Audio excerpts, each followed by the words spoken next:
Understanding the behavior of charged particles in a magnetic field has allowed us to quickly identify the type of chemical present in a small sample through an instrument called a mass spectrometer, making it extremely useful on spacecraft to identify unknown substances in space. Charged particles. I'm referring to subatomic particles with an electric charge. For example, a proton is positively charged and an electron is negatively charged.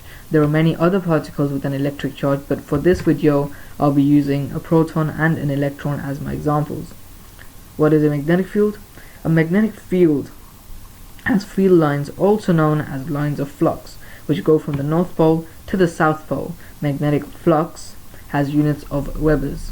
And in order to measure the strength of a magnetic field, a quantity known as magnetic flux density is used. This is the number of flux flowing through an area. Therefore, magnetic flux density has the units Webers per meter squared. You can calculate the magnetic flux density using this formula. Magnetic fields have a vector quantity. They have a direction and a magnitude. The direction becomes important later on. The behavior of charged particles in a magnetic field. When a charged particle enters a magnetic field with velocity v, the magnetic field applies a force F, which is perpendicular to the direction of the velocity of a positively charged particle and direction of the magnetic field.